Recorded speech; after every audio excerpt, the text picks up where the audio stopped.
All right, ladies and gentlemen, welcome back here to the full story on WYAB 103.9 as we continue on talking about Donald Trump's inauguration, his speech, as well as actions he took right afterwards, some EOs that he took right afterwards. So we're going to continue on with his inaugural speech, and the next one is pretty interesting from a legal standpoint. And this is a lot of things that I love talking about with Donald Trump. With a lot of these legalities, because he's willing to challenge the norm. So let's go to the next one. And by invoking the Alien Enemies Act of 1798, I will direct our government to use the full and immense power of federal and state law enforcement to eliminate the presence of all foreign gangs and criminal networks, bringing devastating crime to U.S. soil, including our cities and inner cities.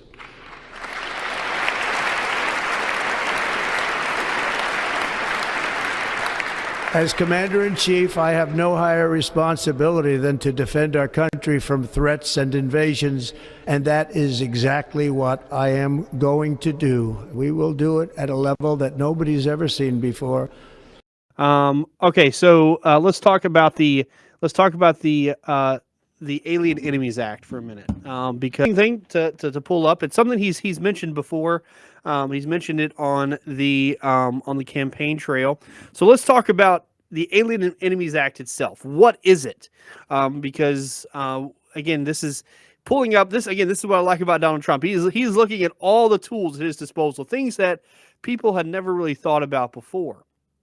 So let's talk about the Alien Enemies Act. So this all comes from the Alien and Sedition Acts of 1798, which applied to restrictions to immigration and speech in the United States. And it came after the Naturalization Act of 1798, increased the requirements to seek citizenship. So essentially, it had a couple main parts. So you had the Alien Friends Act of 1798, which allowed the president to imprison and deport non-citizens. Then you had the Alien Enemies Act, what he just talked about, of 1798, which gave the president additional powers to detain non-citizens during times of war. And that's going to be interesting when we talk about war. It also had the Sedition Act of 1798, which criminalized false and malicious statements about the federal government. So there were three things there. Interesting thing is that the Alien Friends Act and the Sedition Act expired after a set of number of years, and the Naturalization Act was repealed in 1802. However, the Alien Enemies Act that Donald Trump talked about is still in effect under 50 U.S.C. Chapter 3. So it was, you got to remember the time of this, right? So this is just before the country is brand new. We were worried about other foreign powers are going to try to take advantage of us, right? By essentially sending people in to take us out from the inside. That was a key worry of the United States at the time. This was passed by the Federalist Party, and kind of fought by the Democratic Republicans. But interestingly, like I said, this is a key concern that they had, is that people could essentially infiltrate the country from the inside and take us out from the inside, and that is why these acts were passed. So let's talk about the Alien Enemies Act for a second. Officially, it's called an Act Respecting Alien Enemies. And it was passed to supplement the Alien Friends Act that I just talked about earlier. But under this law, the president could authorize the arrest, relocation, or deportation of any male over the age of 14 who hailed from a foreign country. This was, unlike the other parts of the law, very interestingly, this was passed almost unanimously because both parties at the time recognized the worry of these alien enemies.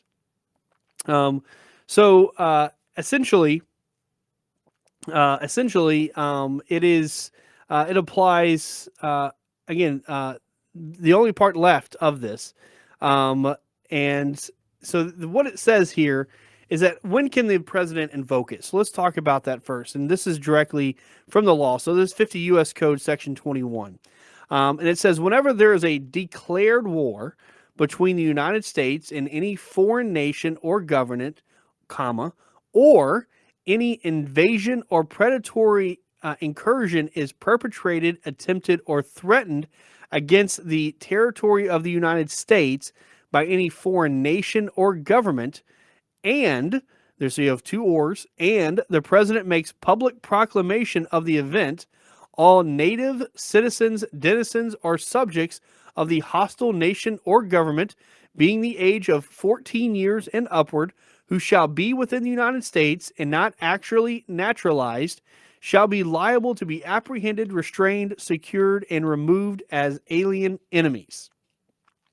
The president is authorized in any such event by his proclamation thereof or other public act to direct the conduct to be observed on the part of the United States toward the aliens who become so liable, the manner and degree of the restraint to which they shall be subjected, in what case, blah, blah, blah, blah, blah. It goes on to talk more about that.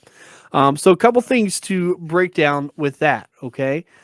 So one, it has to be a declared war between the United States and any foreign nation, or any invasion or predatory incursion is perpetrated, attempted, or threatened against the United States by any foreign nation or government.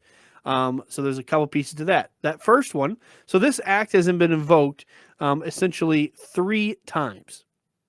So first, President James Monroe invoked the act against British nationals during the War of 1812. And then President Woodrow Wilson invoked the act against nations of the or nationals of the Central Powers, so Germans, for instance, during World War I. Interestingly, in 1918, the amendment to the act struck the provision restricting the law to males, so it's most males and females. As I just mentioned, what I just read off to you was the updated law. So it applies both to males and females, which the first act, when it originally passed, did not. But the third time it was December 7th, 1941, obviously, in response to the bombing of Pearl Harbor, which happened on the same day. President Franklin D. Roosevelt used the authority of the Aliens Enemy Act to issue presidential proclamations against Japanese, German, and Italians to apprehend, restrain, secure, and remove Japanese, German, and Italian non-citizens.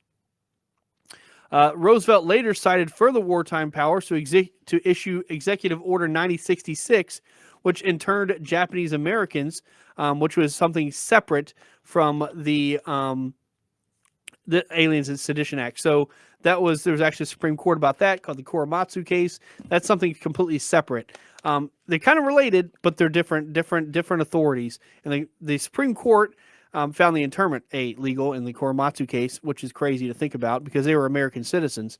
However, in Ledecky v. Watkins from 1948, the Supreme Court also ruled that the Alien Enemies Act is still a viable law, and that the United States could even deport people after a treaty is signed. So again, every time that the president has used this is that there's been a declaration of war.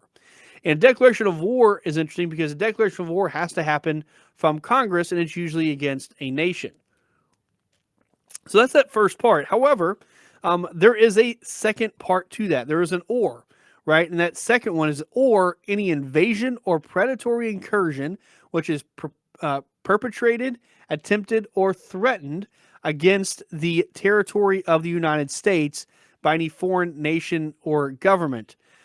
So there, this as I'm thinking what Donald Trump and his attorneys up there, who are smarter than I am, but I would imagine that's what they're going to be resting their hat on, is that section of the law, where it is clear that right now the southern border, there is an invasion or predatory incursion from these foreign nationals, some from very, very many different countries, and And it's the second part there, though, is interesting, is that the invasion or predatory incursions by any foreign nation or government. So whether that gets met, that's going to be to me the interesting part of how they finagle that. And so they could say that, hey, these countries are purposely sending their people up here, which is essentially I think what they'd have to do in order to be able to invoke this law, by saying that, hey, Venezuela or Mexico, they are purposely sending these people up here to weaken our country, or China, for instance, is coordinating with these people, or something to that effect, to use the Alien and Sedition Act. But essentially, it gives them pretty wide swath to detain people. But then it also brings up the point of, um, you know, do you actually need this? Because so again, what the Alien and Sedition Act, or the Alien Enemies Act, which is part of the Alien and Sedition Act, what it's been used for in the previous ones is for citizens who are here legally. So whether, kind of going back to the World War II version, right, that Franklin Roosevelt signed, that was to essentially detain and then deport citizens of Germany, Italy, and Japan, right? And so they were here legally. And so because they're here legally, there is no other way to deport them. With Donald Trump and with this, one thing to think about is that, well, if they're here illegally already, then we don't need the Alien and Sedition Acts to be able to deport them.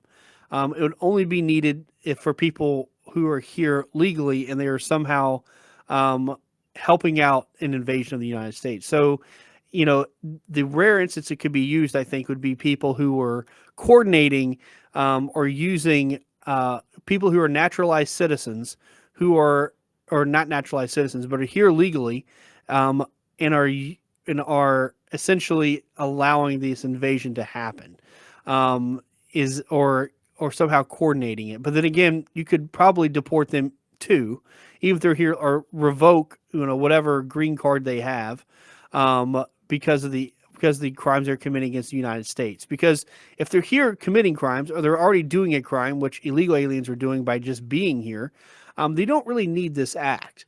So to me, it'd be a very limited circumstance in which you would use it, just because, again, we're not fighting a war with any of these countries, which really what this law is designed to do.